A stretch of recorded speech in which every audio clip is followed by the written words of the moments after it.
When did you guys start working together? It's been a little while. I think when you get to work with really great people, you want to continue working with them. So I think that's kind of how it's sort of happened. I think Matt, you and I met in 2006. I think back at salary.com, and Brandon, you and I met I think in 2010, I think 2010 or 2011. Yeah, it really is. Hey, we see data as a critical foundation, right, for HR and making decisions. And so Matt, Brandon, and I have all worked together in HR tech, as we talked about for many years. A lot of those years have been in the compensation space. And so we've learned how to make a really big impact there. And really at HRBench, we saw the opportunity to sort of expand and look at all HR data, bring it in all together, and in a single place where we can help our customers really understand what's going on from an HR perspective and make strategic decisions. I think when we were at PayFactors too, we started to get more questions. So I worked on the customer side of things. I wasn't always in sales. And hence the name. The traditional answer to that question, Matt, is benchmarking, right? So you just benchmark against the size of HR teams and other organizations or in other industries or what have you. And HRBench is the name. I actually had it confused. I thought it was like HRBench, like HR succession planning when I first met you guys, but it's short for HR benchmark. I don't know. Did you have anything though you want to add there, Brandon? No, it's been a great opportunity to, build some of the things that we wanted to build at HRBench that we wanted to build at PayFactors.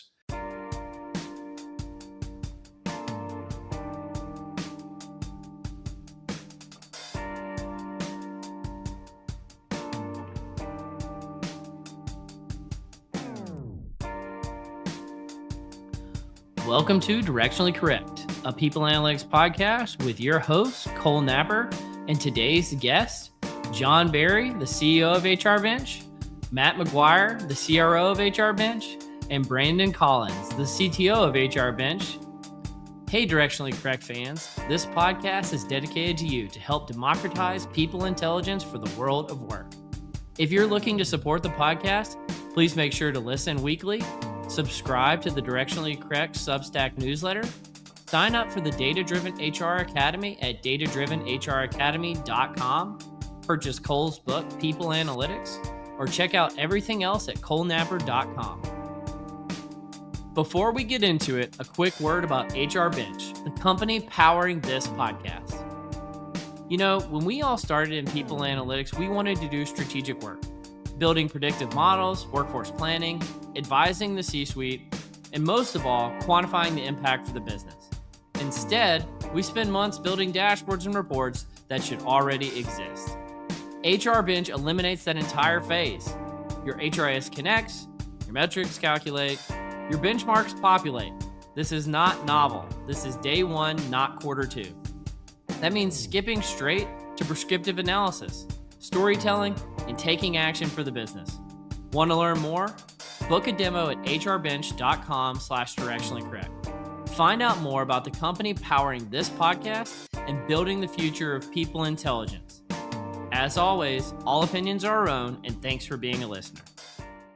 So when people ask me about joining HRBench, one of the things that they're always surprised by is that you guys have worked together forever, as far as I can tell. So, here with me, I've got, John, you're the co-CEO. You've been on the podcast before, but we've also joined this time by Brandon Collins, the CTO, and Matt Maguire, the CRO of HRBench.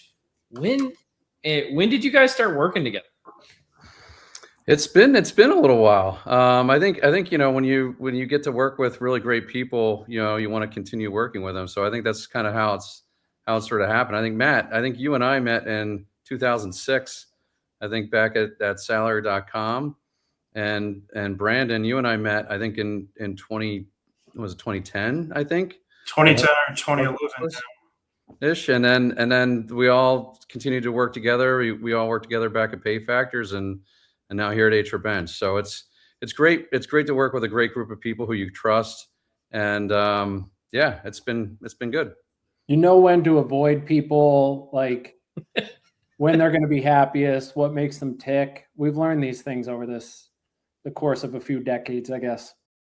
Yeah, I'm just surprised you guys let me in.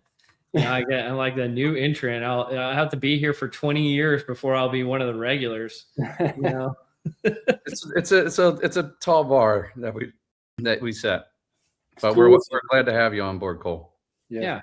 Well, I know we covered this a little bit last time with you, John, but there's a little bit of a lineage in terms of, this isn't your first go at an HR tech, company, and you have a lot of learnings. You've had, even some exits as a part of that process, which is a strong in the win column for you guys. But, what was kind of the lineage that led to HRBench?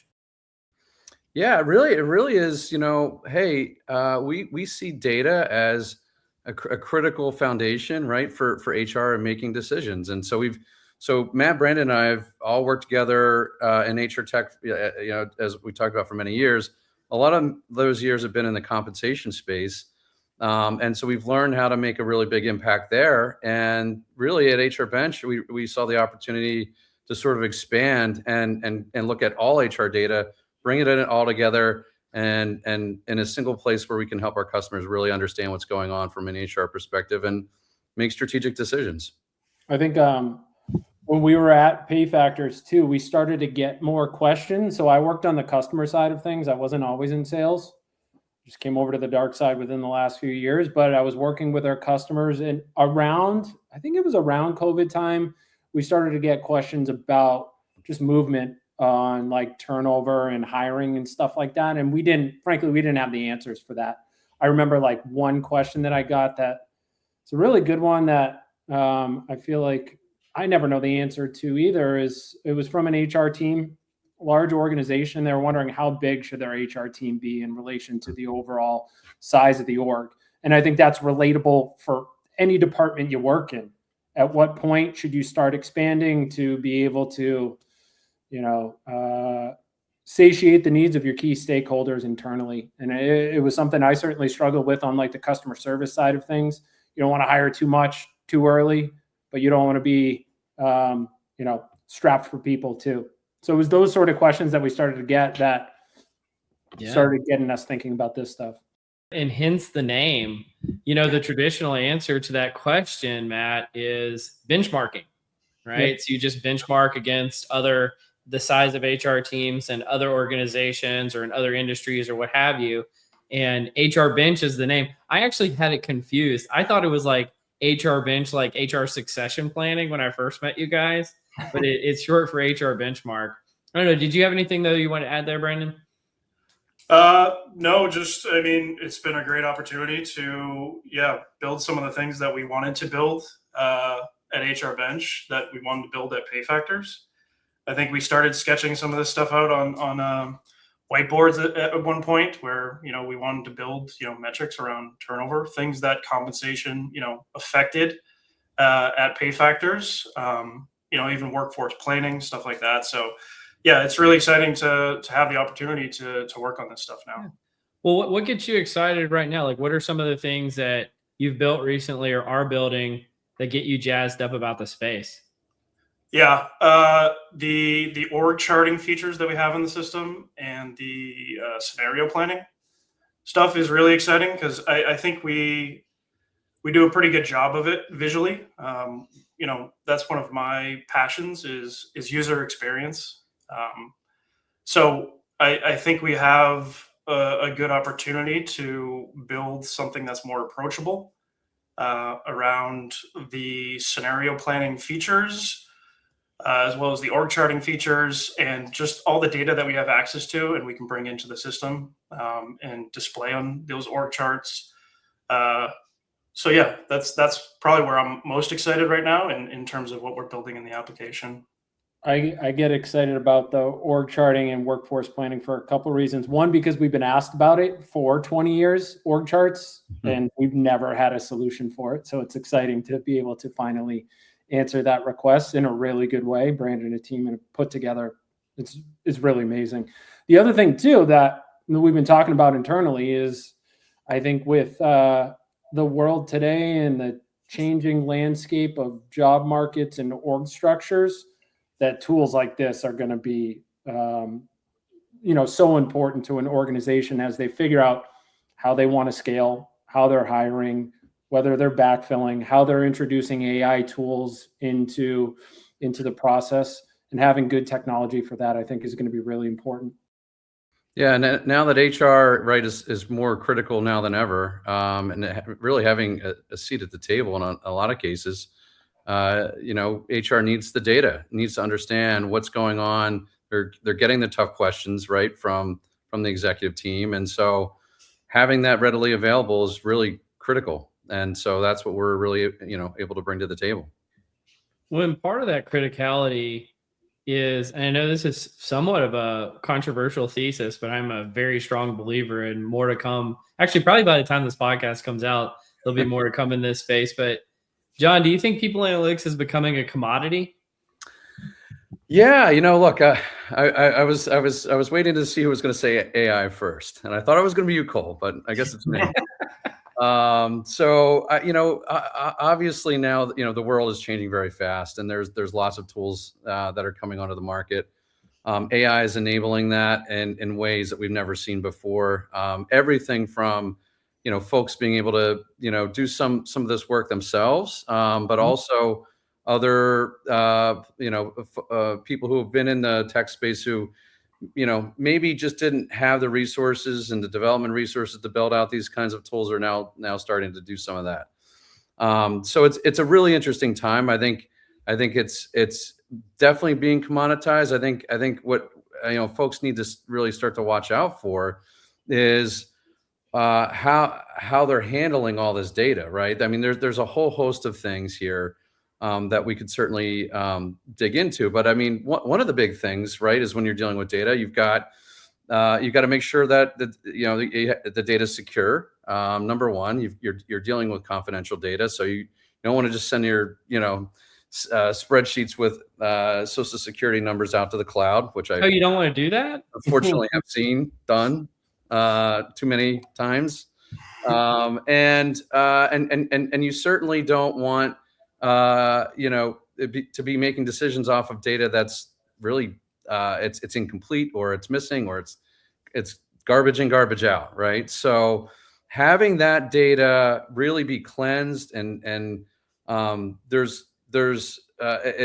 a difficult process that not many people know about. So when you're using tools like HRBench, all that's built in. We're helping our customers really look at that data, understand what's missing, what's needed if they're looking at, for certain pieces of information, and then storing it in a secure way. So that's sort of one of the foundations here. That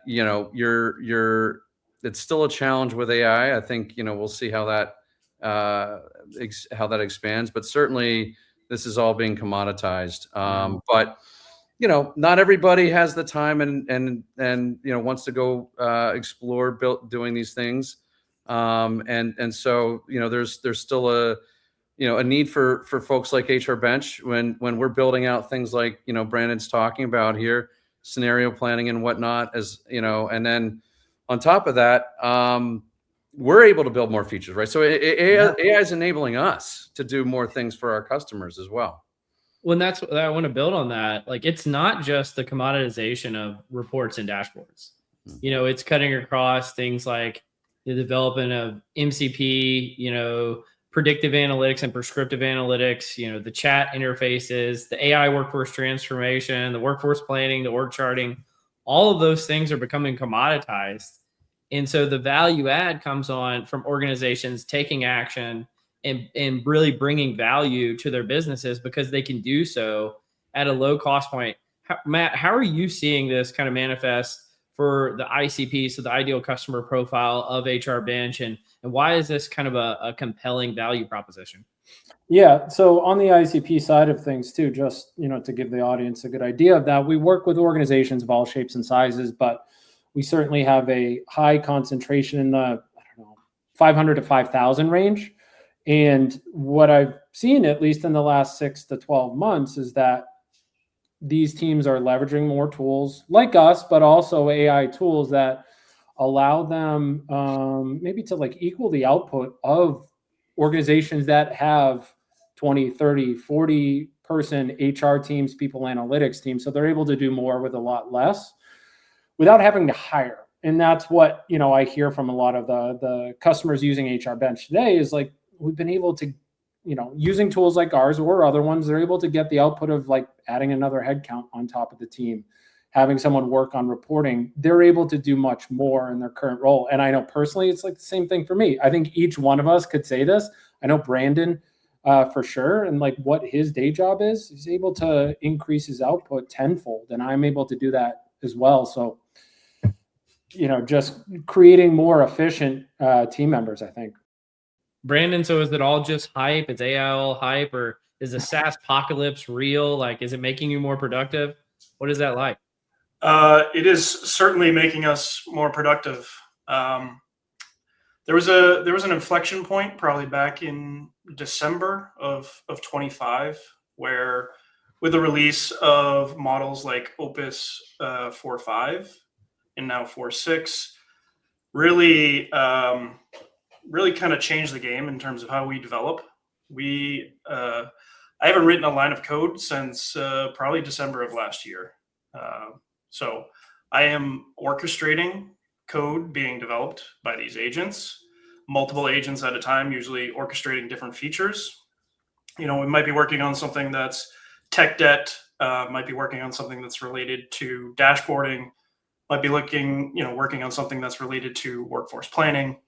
But there's multiple things going on in parallel at once. So it is probably condensed what we originally had planned for 2026 in our development roadmap down, in half, I would say.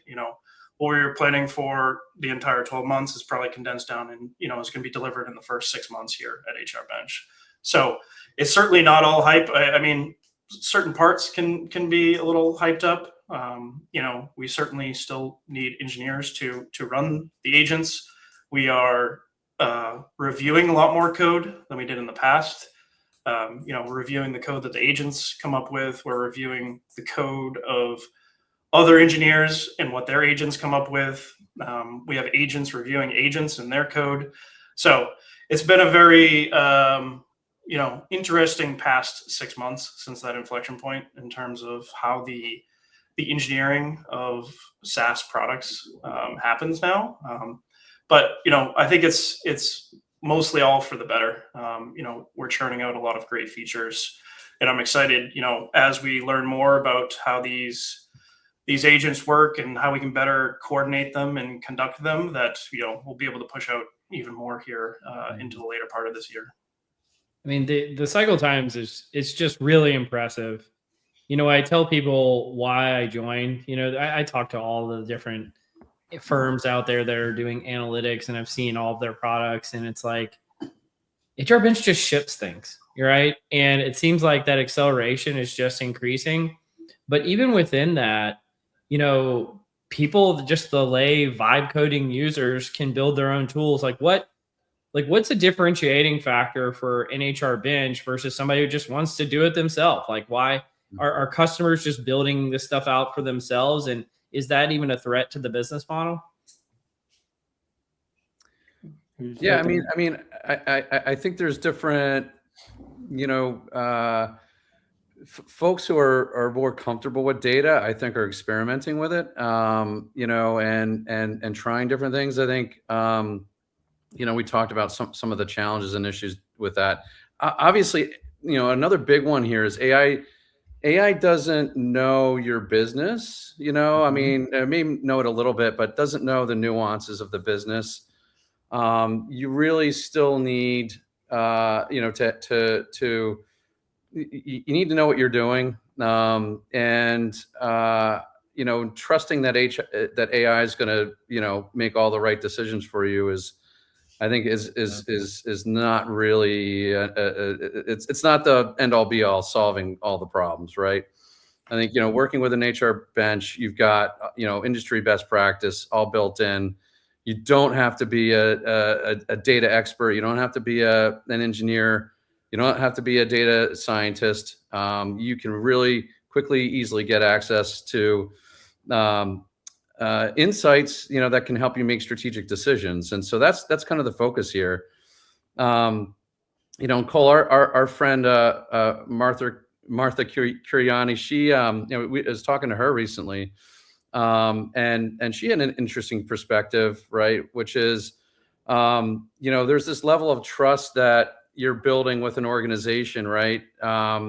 With your executive team, and you can't remove the human element of it. It's people trust you. People trust that you're, as a professional, that you're going in and you're looking at all the different possible aspects of things, and that you've done all your due diligence on it. It's very difficult to have, AI back that up. But when you're doing it with tools, that are all built best practice, a lot of that's built in. So, yeah. Yeah. One of the things that, we've been talking about since I've been there is, just building the thing that you worried about getting disrupted by. Right. So it's still at this moment in 2026, who knows, maybe AI super intelligence is just around the corner. But for this moment, it still requires a human to use AI to build something with AI. Right. And insofar as humans cost money.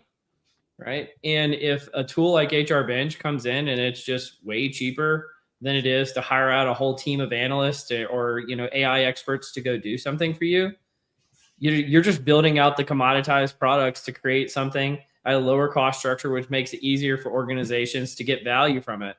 But I know that thinking about those concepts like trust, Matt, I know that's like super important to the customers that we talk to. But how do you see the future looking? Yeah, I think like just because you can build it doesn't mean you're going to go and build it. Like AI has certainly leveled the playing field for people who lack any sort of coding skills like me in comparison to Brandon and John, who have those skills and are fantastic at it. I could go and I could build on the sales side of things an AI SDR today.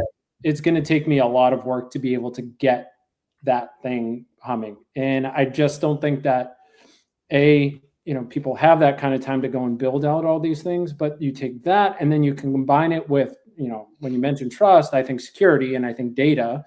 The data that we deal with, PII data, is so important, has to be so secure. We go through InfoSec questionnaires with every new customer that comes on. It's not exhausting at all.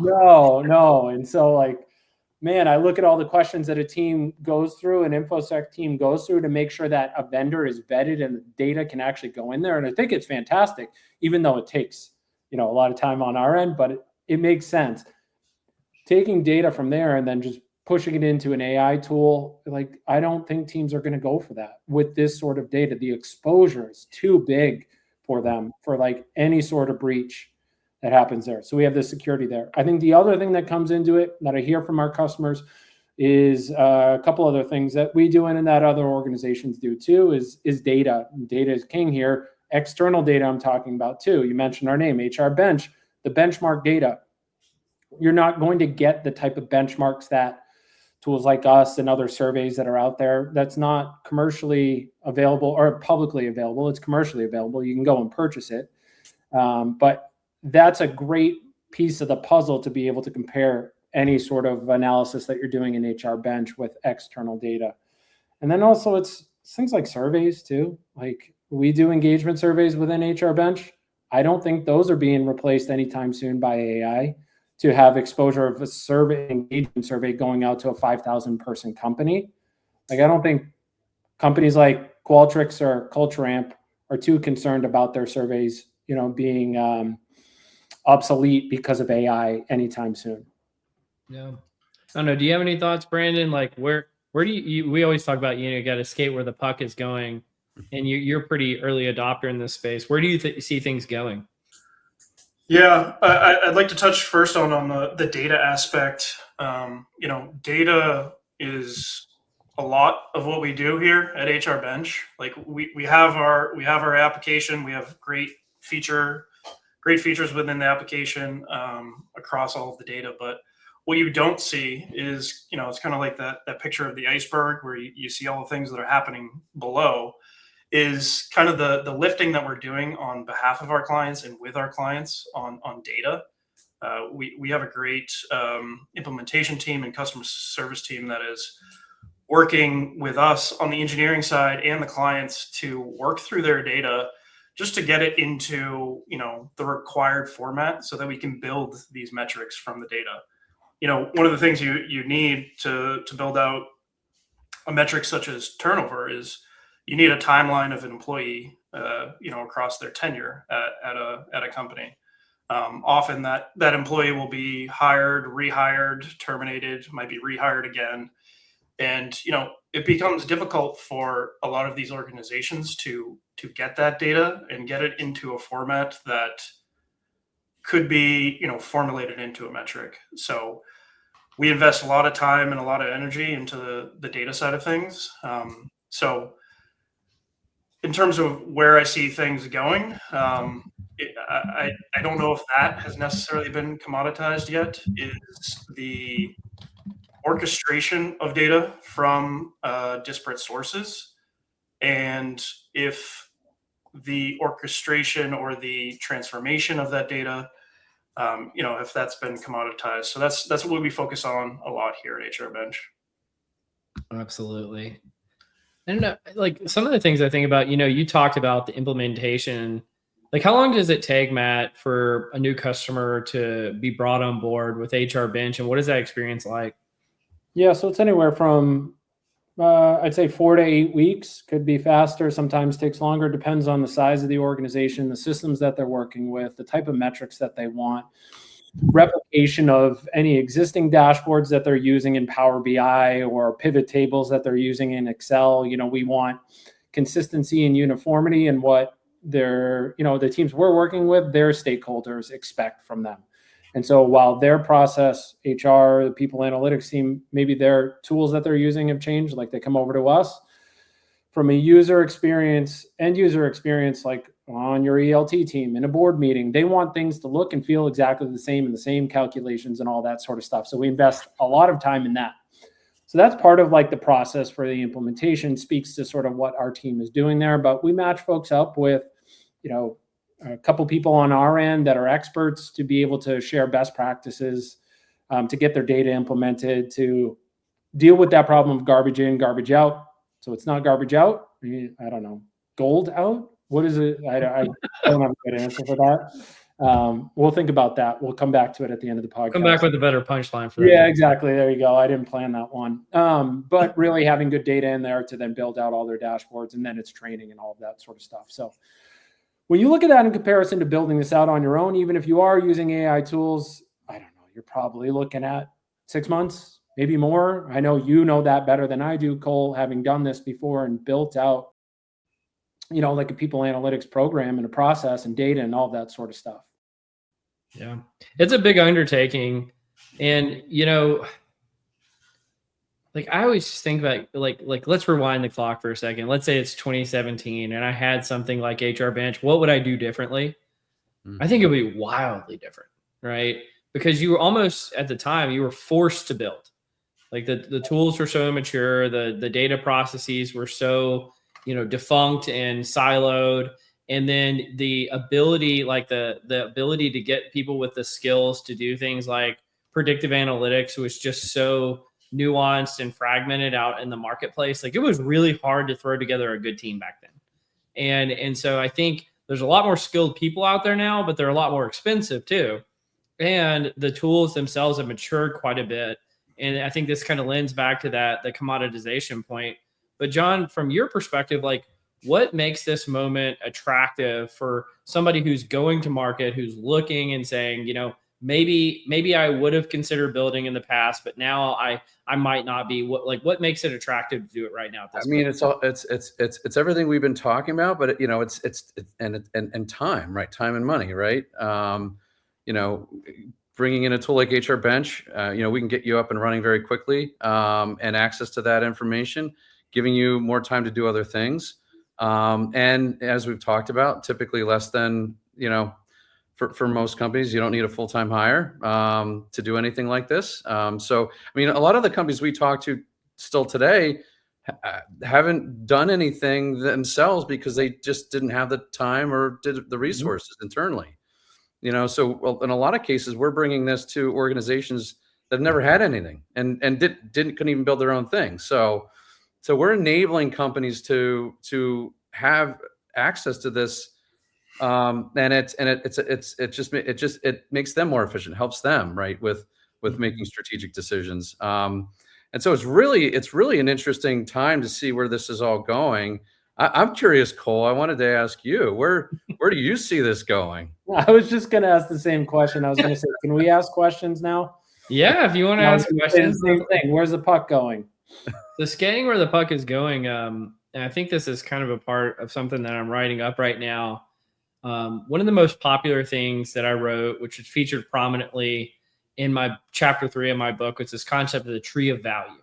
All right. So it's people analytics, it's workforce planning, it's talent intelligence and behavioral science, all of which had different origin stories. So having worked internally many times, a lot of times there was like infighting amongst those functions. I never really understood why, because it seemed like, that there were fellow travelers on the same journey. But just because of those different origin stories, that they're all like, they say, oh, I have the one true way of knowing how to solve organizational problems through data.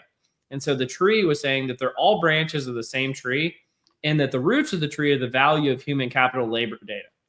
What I see is happening right now is what the value that data in HR produces is collapsing into two different layers. There is a data layer, which Brandon has talked about how challenging that comes in and is an issue for organizations, and we're trying to fix that. And then there's an intelligence layer. And that is all of those branches are collapsing to be a single, trunk of a tree, if we're going to extend that metaphor. And that's the intelligence.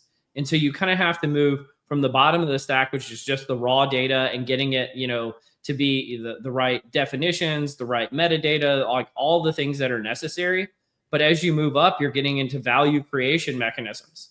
And that comes through pure intelligence. And so that starts with what I always called a shared set of facts. So these are the things, the common metrics, the common dashboards, the common pieces of data that everyone needs. But you can go beyond metrics, and you get into things like, being able to predict the future, being able to generate insights by bringing together disparate sources of data to create a new kind of a thing that no one actually knew before. And then it's driving decisions, and then it's quantifying the value of those decisions being driven in organizations to prove the worth of a function like analytics, like workforce planning. That's where I see the puck is going. And frankly, it's got to be cheap too, to be able to do that effectively. Organizations are not going to be willing to have 100-person people analytics team and pay $100 million worth of salaries and plus technology, plus fringe benefits and all of that to get the value that they want to see. They want to see it, and they want to see it tomorrow, right? Or today. And all of those things have to happen all at once. And so that was one of the reasons why I joined. Honestly, there were two reasons. It was like HRBench is on just on a rocket ship. It's on a trajectory that is super, super exciting. But the second is, you guys are just nice people. Like I really index to this probably way too heavily. Last time John came on the podcast, one of the first things I did, this was completely unscripted. I made fun of him for being a co-CEO. I was like, oh, maybe one day you'll get promoted to be CEO someday. And he was just such a good sport about it. He didn't take any offense to it. I was like, these are just humble, chill, nice people. They've worked together forever. And like, John, you through and through off the podcast, and this goes for Matt and Brandon too, but I feel like I know you a little bit better now. And like, just the nicest people. And I was like, these are my people. Like, I just want to be a part of this. So it was super exciting. I will make fun of John again here for a second. In prepping for this, we were trying to like talk about like some idiosyncratic things or interesting things about you. And he's like, my hobbies are building businesses. And I'm like, God, you're such a nerd, John. I really enjoy making an impact. I think I may have mentioned this last time. I mean, this is what gets me up in the morning, and it's exciting. And I like working with great people, and it's, together, we can solve big problems. And so I think, and by the way, many of the folks at HRBench, right, we've all worked together. So this isn't our first rodeo at all. And we've seen the value of really having good people and working with good people and the things that we can do to really improve and change an industry. And we saw that back in compensation. And I think, we want to continue that here. And so I think the shift, right? And Cole, I've talked about this, is how do we move this industry forward, right? And into the intelligence and leaning into the intelligence, shifting it from people analytics to people intelligence. So, and that's why we're super excited to have Cole, you on board. And I think you're fitting well right in with the whole team. I think I think I don't know, pickleball or something like that to add to the hobbies. Give yourself something. We'll work on that. Well, Matt, I think you fought in a boxing match or something at one point. Yeah, John, you don't need to do that. You may want to after Cole just called you a nerd, but we'll get some boxing matches the next offsite. Yeah, John can punch me in the face. That's how you can really get your aggression out, and instead of sitting in in a meeting, right, or in a Zoom, just get together in a boxing ring. Yeah, and have the meeting. Yes, so I did a couple years ago. I did this. There's this local charity in the Boston area called Haymakers for Hope that raises money for cancer research. It's a fantastic charity. They're nationwide now. They do events in New York, Denver, Miami, a few other places. But essentially what it is amateurs come in and they train for, I don't know, it was maybe 4 to 6 months of training for like a sanctioned boxing match at the House of Blues in Boston, 3 rounds. And you're wearing headgear, but it was full go. So it was an amazing experience. How many times did you watch the Rocky montage when you were training? Plenty. I love those movies. I skipped the first one though, because Rocky loses and I saw myself as Rocky in this situation. So I didn't need that. How'd you do in the match? I won. Second round TKO. Wow. Yeah. It's impressive. You watch out. Notice I haven't made fun of Matt on the episode at all. Yeah. I'm a lover, not a fighter. That's the only place that I would do it. You can find the fight somewhere on YouTube though, I'm sure. Absolutely. Well, I know, Brandon, for you're a big cyclist, right? I've gotten into cycling over the past probably 4 years. My father-in-law is very big into cycling and mountain biking. And then my father used to be part of a team called Road Warriors, which did the Pan Mass Challenge every year. So I followed in his footsteps and did the Pan Mass Challenge last year for the first time, which is a charity ride from Sturbridge, Massachusetts, which is about halfway in the middle of Massachusetts, all the way to Provincetown, which is at the end of Cape Cod. So I'm going to be doing that again this year. This year, though, I'm going to try to do the unsanctioned, they call it Day Zero, where you start in New York. So you actually go the full Pan Mass. So I'll show up for the start of the Pan Mass on Saturday after I've already ridden from the New York border. So, my goodness, unsanctioned. Unsanctioned, yeah. You have room for one more because I think John's trying to pick up a new hobby, and I think if I can build a business around it, I'll be there. He's gonna make it sanctioned. That's what's gonna happen. All right, guys, you want to join me in Cole's Corner? Let's go. Sure. Welcome to Cole's Corner. All right, we'll be quick. We'll start out with the order: John, Matt, Brandon for these rapid fire questions. But if you weren't working at HRBench and doing kind of HR technology, what would you have done with your career? Physics teacher. Whoa, why? It's just a subject I always really enjoyed. And then, I just think, helping others learn new things and seeing them excited about things is really cool. What about you, Matt? Surf camp instructor. That's what I'd like to do after I retire for kids, to run like a surfing program. Somewhere would it be like the Paul Rudd character in Forgetting Sarah Marshall? Yes, exactly. Exactly. Pop up. What about you, Brandon? I think I would have started a taco truck. I've gotten into over COVID. I got into making tacos, homemade tacos. Making the tortillas and making the meat and everything. So I think I would have started a taco truck. Do you have a taco list too of places? I feel like you have that too. Yeah, I started a taco list. Pretty much every time I go to a Mexican restaurant, I rate them on three things: their margaritas, their tacos, and the ambiance. Brandon. Yeah, the next Barstool Sports there. Yeah, except for tacos. Yeah. I was like, Brandon, you're going high up the list in my book really fast. This is awesome. I didn't know this about you. You got to get them I had to tacos. ask, what is the best type of taco? That's a great question. It's probably carnitas, or at least that's the one I like to make the most. Is carnitas. Al pastor is really good as well.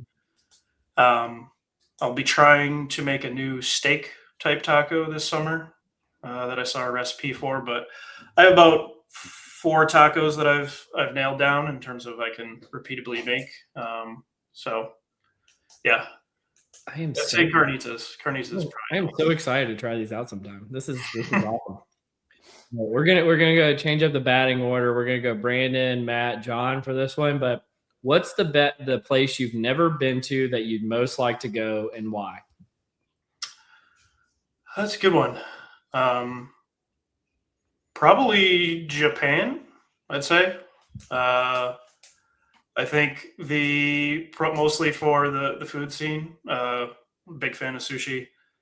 I think just be a really cool place to visit. They also, I do like another hobby is skiing of mine. So be pretty cool to ski in Japan. I've heard they've got some great skiing over there. So probably Japan, yeah. Nice. What about you, Matt? This is like one of my toughest questions that I've gotten so far, because I think about this a lot. The list is long. I like to travel. The one that I would pick though is an island called Tavarua.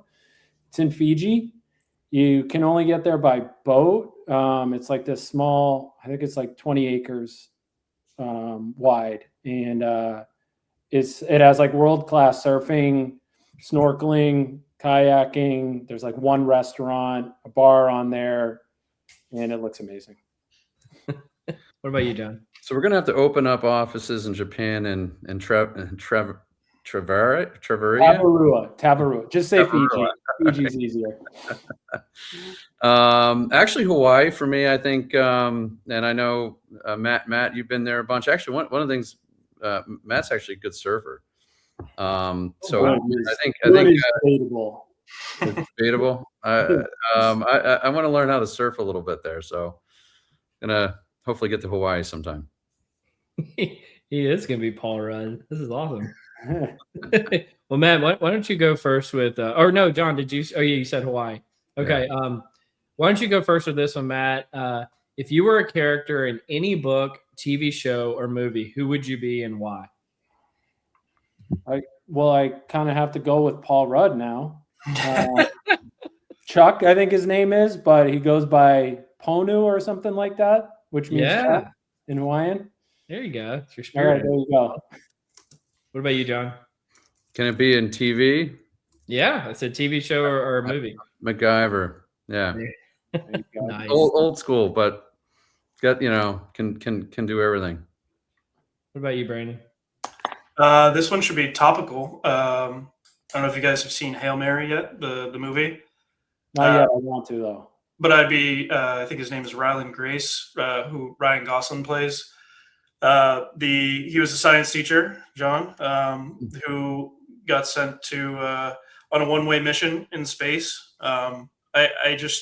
His character in the book is really cool in terms of problem solving. Solving a lot of science problems, which I really like. So I also am Ryan Gosling. I think I drive with that. We all have dreams, right? In another life. What were you saying, John? In another life. So I got one big question for you guys. Any of you can feel free to go first, but where do you see the people analytics technology market being in 5 years? And what role do you see HRBench playing in shaping that market? It's a tough one. I know. That's why I leave it for the end. I don't know. It's so hard to predict at this point because I feel like every day is different and things are just changing so drastically with AI and other technology. I think there's going to be a lot more people analytics organizations, vendors. I think we're seeing that today. New ones are popping up, AI-driven people analytics tools, dashboard tools, ones that do everything, ones that focus on, core HCM that are adding on other analytics packages, which is, I think, great. Obviously it's competition for us, but I think competition is great for the industry. I think it's going to put HR and people analytics leaders, that much more at the forefront. Your people at an organization are, the most important thing, I'd say. And they're certainly the highest number on the accounting statement too, payroll, of course. So anything that vendors can be doing to help with those, with your employees and trends and analytics and stuff like that, I think is going to be important. Where it's going, I don't know on the tech side of things. I would defer to my fellow nerds here, Brandon and John, to see where we're going.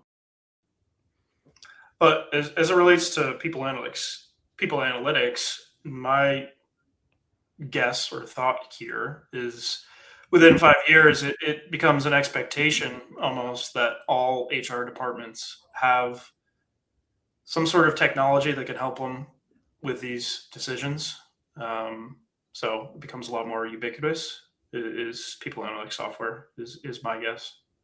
Yeah, I think I agree with both Matt and Brandon on everything. I also think that as there's more and more data, and people want to look at not just HR data, right, but look at your financial data, look at your operations data. You really start to create what we call, and we've talked about this a little bit, Cole, right? Something called the digital twin. And so basically a model of your organization in the digital world. And so you can, and it knows everything about your organ. It has all access to all the data to help you understand, okay, well, what if we do make these organizational changes, right? Not only what's the impact from an HR perspective and people and whatnot, but how's this impacting the rest of the output of the company, right? As a whole, and how does it, and what is and it's not just the direct impact of financials, but just there's all kinds of impacts. And so what does that all look like? I think that's going to be where this all starts to head here in the next couple of years. But there's a lot that has to happen. And again, these I mean, right now we've sort of, we've been really we're focused on HR and helping HR be more strategic and solving the problems within the HR realm, right? But it starts to become, what is the impact of the overall company, and how do we look at the whole company as well? Yeah. I think one thing I missed in mind too, that if I'm listening to our customers today, because they're the ones that are going to guide us to where we should be going and where the puck is going. They've led us to workforce planning and stuff like that, predictive analytics. It's finding better methods to put this data in other people's hands throughout the organization. So it's equipping people leaders with data about their people, how to better manage them, how to better have, conversations with your employees of different generations and different roles, giving them insight into, hiring, recruiting, engagement, succession planning opportunities, promotion opportunities for their employees. So hopefully creating better managers throughout an organization. I'm seeing that movement happen now. And I know organizations are doing this, some of them, but I feel a lot of organizations have tried with tools like Power BI and Tableau and have struggled for a number of reasons. And I think there's the more companies like us that are out there, it's going to be possible. Sure. The thing I think about is like the cost and the time it takes unit of intelligence is collapsing to zero. So in a recent article I wrote with Zach Williams, we talked about how what used to take 6 months in people analytics, then advances in technology happened and it took 6 weeks. And then it took 6 days. And then it took 6 hours. And now with like where we are with AI, it's getting closer to like 6 minutes. We're not necessarily there yet. But how long until it's 6 seconds? Right? Because we're on that exponential trend or that logarithmic trend. And I think you're kind of seeing the same with the cost of like tokenomics is what some people call it now, is like the cost of a token and how that's just collapsing before our eyes, even though the demand for tokens is increasing exponentially at the same time. The other interesting part though is like the countervailing force. Just because it's quicker, just because it's cheaper, doesn't mean it's ever going to completely zero out. And the countervailing force largely is just bureaucracy, inertia, organizational politics, security requirements. Like organizations, like the technology exists today to create a complete like surveillance state that's like a hellscape that no one wants to live in. But we don't necessarily live in that because there's countervailing forces that make that happen. The same thing is going to exist. And so I think it's that intelligence layer that really is going to be key for where people analytics technology goes in the next 5 years. But I think it's a pretty exciting time. And I think we're going to be a part of leading the way there. So I'm glad to be a part of this. But let's do some what am I reading? This is fun for me because I know I brought like 3 articles in that you guys probably know nothing about. Correct. And so it's just like, all right, well, let's see what they think about this. So this first one is a recent article that was published by Herman Aguinis, and then he wrote up a LinkedIn post about it, about defining, assessing, and reporting saturation and qualitative research. And I'm sure you guys are like, I understand some of those words. But essentially qualitative research is like quantitative research is using data like ones and zeros in a spreadsheet or something like that. Qualitative research is usually going out and doing things like interviews to ask people questions about what they're doing and how do you really gain insight there. And so what in Herman's post, he talks about this concept of saturation and how it matters for trustworthy research if you're going to do qualitative research in a scientific way. And so he said it has to have 5 core indicators. There has to be transparency in how it's done, credibility, confirmability, so like plausibility and transferability. I won't go into what all of those mean. But one of the things that, having done some qualitative research myself in the past, and this is what I want you guys to react to, when he talks about, you know, that there's this concept of saturation, essentially what that means is you've done 40 interviews now. You've heard everything you're going to hear, and you've heard it for the 39th time. You're like, I don't need to hear it anymore. That's what saturation means. It means that you've gotten the complete breadth of what you need through this research. I'm curious from you guys' perspective, do we have any thoughts on what role things like qualitative research play in people analytics in the future? And how do you gain insights from things that aren't necessarily data oriented in nature? A lot of this, I think, goes into the survey capability, right, that we have built in, right? And so, I do think one of the benefits of having AI is being able to sift through and read all that qualitative feedback and make sense of it. So yeah, no, I think that's extremely important. I mean, it's not all just ones and zeros out there. It's looking at it's analyzing data coming from all different places, and could be from interviews, could be from, you know, exit interviews, stay surveys. All that's really important. And how do you make sense of it? So yeah, and I think it's critical to incorporate that. Yeah, I think that's almost table stakes at this point for some of this qualitative data that people have. Like, my analogy that I've always used is Amazon reviews. You know how they put at the top, they have like the green checks or the negatives about the product. And, you know, nobody these days, I don't think, is reading through hundreds of reviews on items. They're looking for a top level summary. And I mean, this is something that AI does very well, is sentiment analysis. and summarizing large swaths of qualitative data. So that is what we do incorporate into HRBench already as part of our Pulse feature. But yeah, I think that's kind of table stakes now. Yeah. Going back to the last thing we talked about was like, what is it going to look like in 5 years? I would be very surprised if we didn't have some kind of like video interviewing capability that AI scored. Yeah, that's right? Because like you said, like surveys will still exist. I think they're just going to look different. And, one of the things about doing qualitative research, having done it in the past, is I'm a human being. I get tired. On the 20th interview, I might zone out a little bit because I feel like I've heard it all before. It never gets tired. An AI scored video interview, right? And so those are things of new ways of assessing capabilities and things that are out in the marketplace. But Matt, did you have any thoughts on this one? What those two guys said. Oh, I love it. All right, let's move on to the next one. I'll try to make these a little quicker. So this was a recent article that was on Archive about the whole person education of AI engineers. And so I'm just going to distill it down a little bit because there's a post by Tammy McKinsey on LinkedIn. She talks about it. A lot of people, and I actually want to get Brandon your thoughts on this because you're probably the closest to it. But John, I'm sure you have some thoughts as well as you, Matt.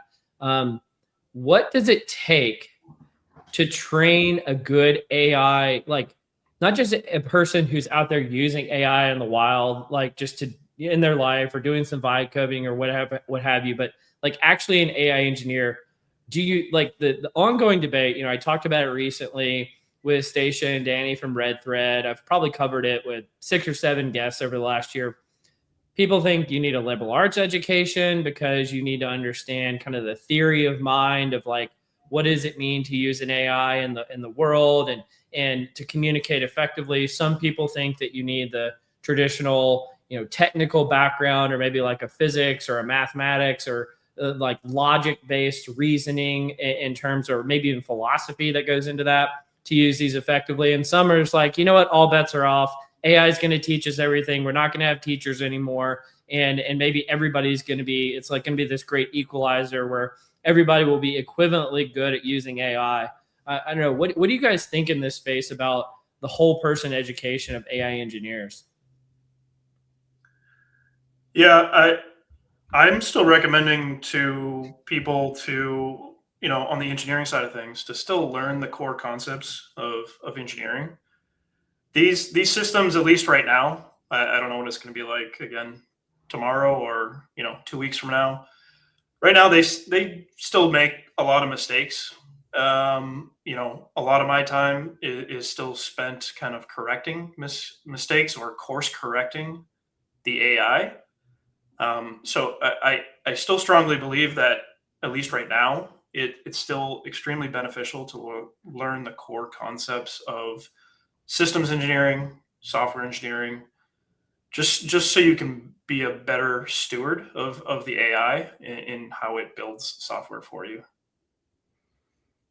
Yeah, and the AI only knows what it knows, right? And so I think certainly having understanding just understanding people, understanding interacting with people, understanding how businesses work, understanding all this stuff. And it's different. And it could be politics, right?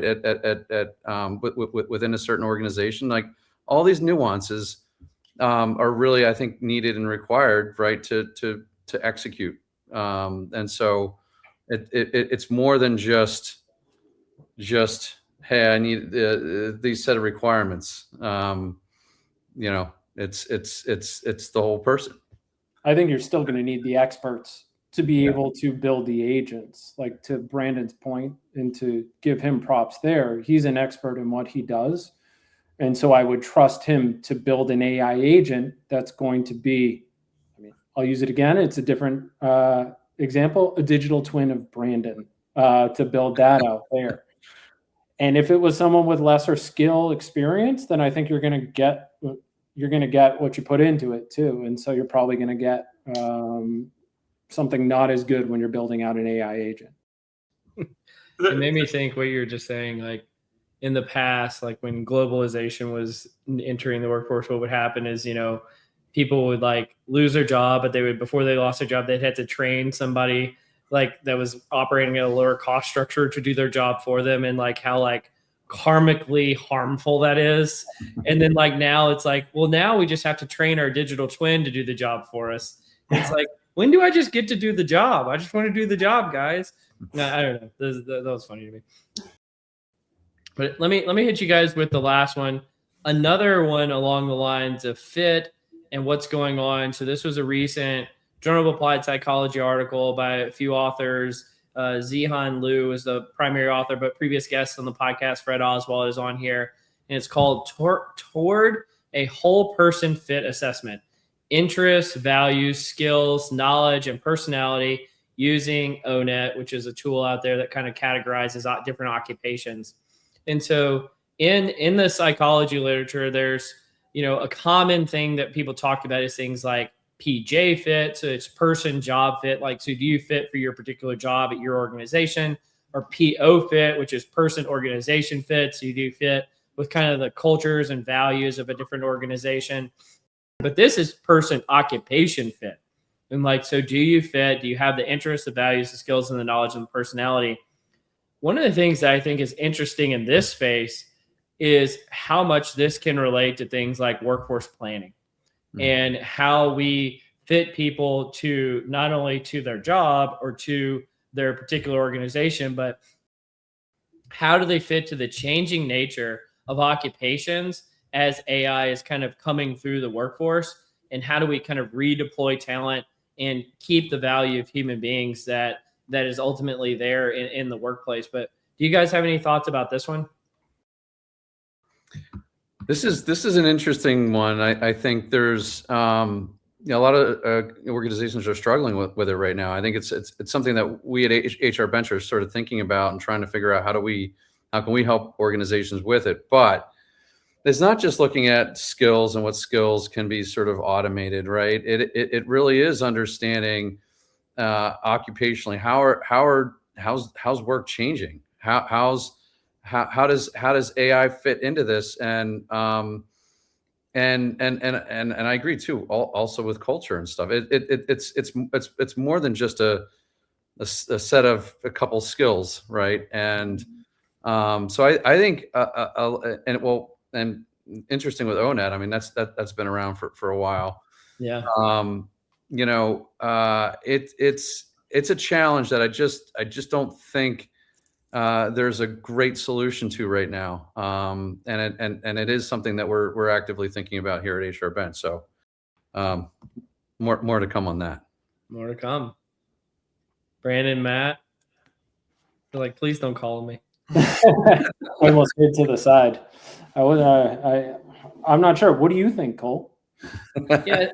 What I think is interesting about this is, and I mentioned this on a recent episode with Neil Morelli at Salesforce, I don't think we have the right lexicon, like the words and terms to talk about how the world of work is changing before our eyes. We're going back to old words like skills and ONET and task and just the concept of work or like occupations. And it's like, if you fast forward 15 years into the future, does an occupation exist? Like, does the concept of that exist? And it might, but let's say for the sake of argument, it doesn't. We need to have a different set of words to understand that. And then from like, again, being a data person, then we need to have the corresponding data that helps our organizations understand how this is impacting their workforce from the human component and the technology/AI component.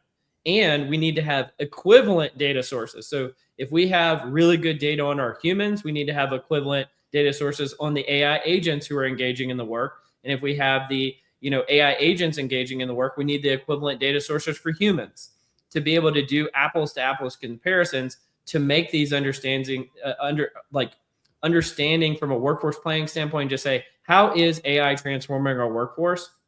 I think the organizations that figure this out the earliest are going to be the early winners. And so I think there's a huge incentive to try to figure out this equation, but I don't think we're necessarily there yet. Completely agree. But I think ones who can really help solve it are going to really add a ton of value. So Yeah, absolutely. hopefully we're there leading the charge. I know you guys just gritted your teeth through that, so I appreciate you being good sports, but kind of going along with the podcast format. But this has been so fun. I just like, you guys are clearly good sports. You've clearly just got awesome rapport. I love being a part of this. But if people want to learn more about HRBench or just reach out to any of you individually, where can they find out more? They can go to HRBench.com. Really simple website for you right there. There's plenty of info on there about us, our background, what we do, how we're partnering with different organizations across different verticals and stuff like that. There's product videos, whole bunch of stuff on there. So check that out. Or on LinkedIn. Would love to connect with people there. You can find any of us on there. We're fairly active on LinkedIn. Is where we first probably connected with Cole, besides then seeing him at conferences. So LinkedIn is, I mean, it's got some good and it's got some bad in there. It is what it is. I'd say we're part of the good, right? Yeah. I mean, you're giving back to the community. You're giving resources and insight. I would feel like if there is a good part of LinkedIn, that's it. So yeah. Excellent. Well, we're excited to have you as part of the team, Cole. This was a lot better than I expected it was going to be. I was scared. I'll be honest. Oh my! I don't even want to ask what your expectations were now. Not you. It's just me being on a podcast. I don't know if that's ever a good idea, but we'll see. We'll see in the reviews. But I'll say this: I want to say a big thank you to HRBench for being kind of the permanent sponsor of the podcast now, and in the show notes of every episode now we have, HRBench.com/directionally correct if you want to learn more as well. But you've been listening to Directionally Correct, a people analytics podcast with your host, Cole Napper, and today's guests, John Barry, Matt Maguire, and Brandon Collins. Thanks for joining me, gentlemen. Thanks, Cole. Thank you.